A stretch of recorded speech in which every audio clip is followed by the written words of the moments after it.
Hi everybody, this is Ibarionex from the Candid Frame. I just finished reading a wonderful book by Larry Fink. In fact, I wrote a review on the Candid Frame website. The book is called Larry Fink on Composition and Improvisation. He is a master photographer that I had the pleasure to meet late last year, and I picked up this book, and it really was amazing. It takes photography, at least the kind of photography that I practice, and it made me think about my intent. What am I trying to do? What am I trying to convey in my photographs beyond simply wanting to create a good image?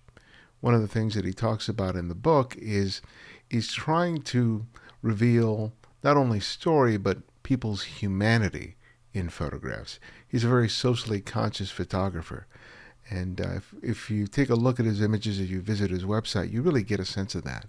He also is a lover of jazz and improvisation, which really informs a lot of his photographs, his whole sensibility. And so, in choosing a topic for this week, I really wanted to focus on that one part that really struck me, the idea that photography can evoke emotion by revealing revealing our mutual humanity. And it'll make a little more sense when I show you the images. So let's go.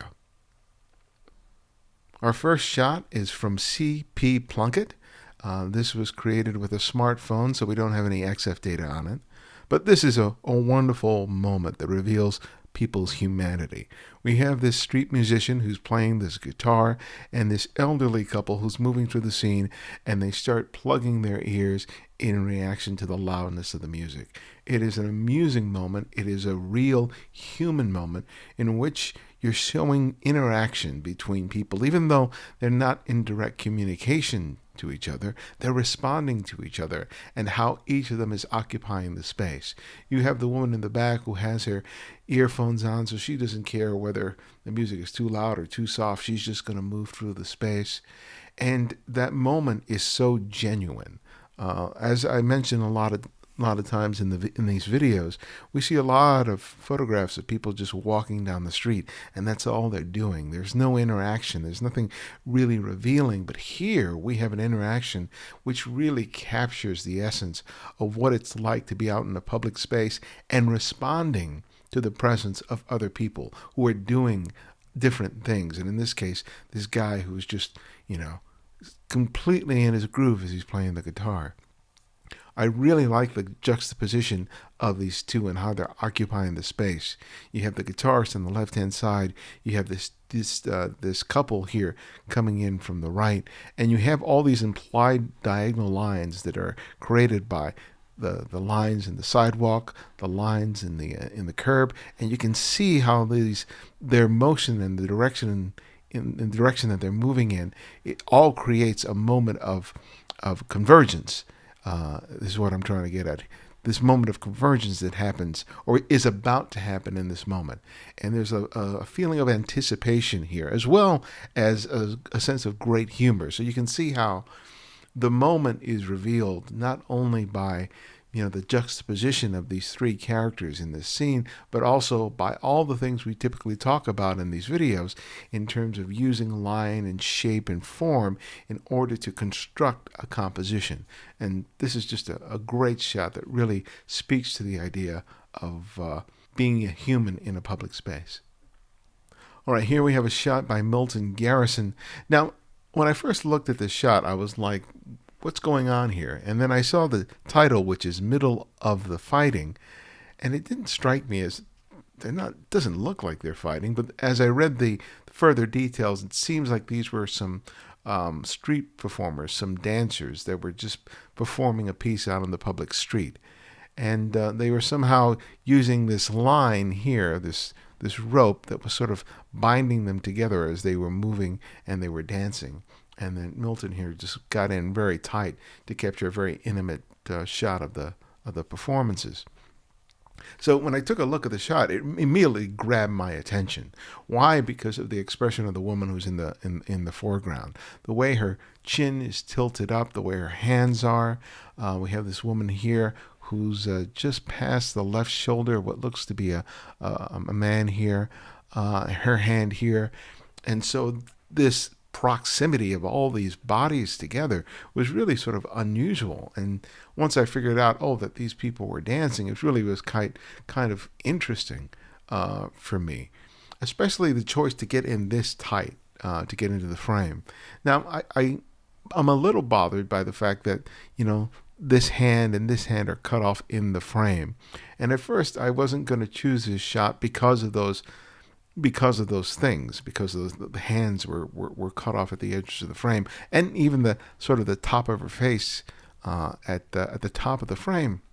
But the more I looked at the photograph, I was really enamored by the intimacy, the energy that's captured by being such close proximity.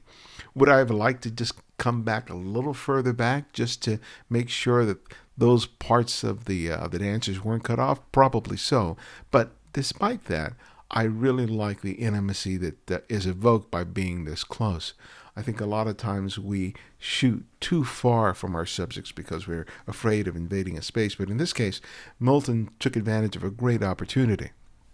Now, what's really interesting here is seeing how the people in the background are reacting. Even though they're slightly out of focus, you can see there are some people over here that are sort of looking on, trying to figure out what exactly is going on. And then you have a couple of people here in this chair and this person here on the right-hand corner that seem completely oblivious to what's happening here, which is really a testament to what really happens out on the street, where people are, observing, and many other people are just ignoring and going on their way.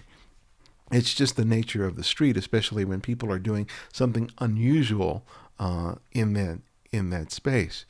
But I love that explosion of emotion, of expression that happens in this moment, in this shot. It really is wonderful. It happens all the time in the street, but I think a lot of us as photographers are very reticent to thrust the camera into those scenes because we don't want to invade someone's privacy, or we don't want to interrupt. But I think that's a lot of what's missing in a lot of street photography, is that lack of capturing a genuine human moment in the photographs. And we settle too easily for just making pictures where nothing is happening, nothing interesting is happening, and we're just relying on this old trope of, well, if we just shoot somebody walking across the street and throw them in silhouette, we'll make a great street photograph. And it's like, God, it could be so much more. And even though this shot isn't perfect, it really sparks in me the desire to make shots that reveal this sort of emotion, this kind of engagement that's missing far too often from our street photography. Here we have a shot by Ralph Schwarten. This was created with a Fujifilm X100T at 1,000th of a second, f2.8, ISO 200. Now, there are a lot of moments out on the street where people are intimate with each other, where they're kissing, where they're embracing. And again, like the shot before, a lot of photographers are very reticent in order to capture their image because they think that because two people are being intimate in a way that it's kind of a violation of that if we raise our camera to make the photograph. But the reality is they're doing that in public. They're not doing it in secret. So they know fully well that there are people observing them. So making the choice as a photographer to document that, it's not an attempt to disrespect them. It's really the desire to capture something that we think is beautiful, that we think is really important to document. And I think that being hesitant to do that is a disservice to the moment. And that's what we're all trying to pursue when we make these photographs. We're trying to capture something that is going to disappear in a fraction of a second and is never going to be repeated again. And that the photograph allows that moment to be memorialized in a really wonderful way. Now, I see a lot of people kissing and hugging in the streets, but I was really struck by the embrace here because it seems like there was just an extra level of intimacy, of affection, of love, of vulnerability that I don't see in a lot of other shots where people may be sort of kissing each other goodbye or hugging hello when they meet. The way that he's embracing her, the way her hand moves up his chest and rests at the top of his, just below his neck, the way his right hand, though it grasps His phone is gently on her waist, and just the way he sort of leans into her face there is so much affection in that moment that I think it's really, really remarkable. To what extent did the photographer know these people, or whether he just saw them and made the shot, I don't know. But the essence of this shot is something that I aspire to create. Every aspect of their physicality could express that moment that they were sharing. If I could capture an image that is able to translate all of that into that shot, man, I feel like I'm on my A game.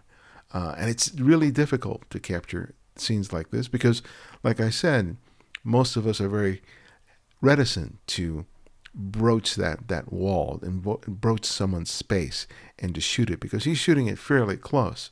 And a lot of us would be like 18, 20 feet away and we'd make the shot, but I don't know whether that shot would reveal that same kind of intimacy that we're seeing here. I'm not saying that it's impossible, but it's like whatever hesitancy that we typically feel when it comes to photographing someone being intimate in this way is something we have to get over if we really want to make shots that are really exceptional and that really reveal our humanity. All right, I hope you found that helpful. If you want to submit images to the Candid Frame Flickr Pool, you can do so easily enough by going on your computer and going to Flickr and doing a search on the Candid Frame. And then all you need to do is just ask to be added, and I'll be glad to do so. If you're trying to do it on your computer or your tablet, you're not going to succeed. You'll get some message about this being a private group, and you'll email me and saying you can't sign up for the group, and I'm just going to tell you you're going to have to do it on your computer. I get messages about this every week, so please just go to your computer and that will resolve the problem, and then you can submit images to the community. And I want to let you know that I'm going to be in San Francisco in June for StreetFoto SF. This is going to be its third year, I believe, and I'll be teaching a 2-day workshop while I'm up there. And there are spaces available for you to sign up if you want to get the opportunity to work with me for 2 days on street photography, where I'll demonstrate exactly how I work, how I cull through images, how I edit. And as well, there's going to be a lot of other speakers and a lot of other photographers at this week-long event. It should be really amazing. And if you're in the LA area, I'm going to be teaching another workshop in LA in May through the Los Angeles Center of Photography, where I again teach you my approach to street photography as we hit the streets of Hollywood and downtown Los Angeles. So if you want to find out more, you'll find more in the show notes. And if you like what you're seeing here, please subscribe and spread the word. And I'll see you next time.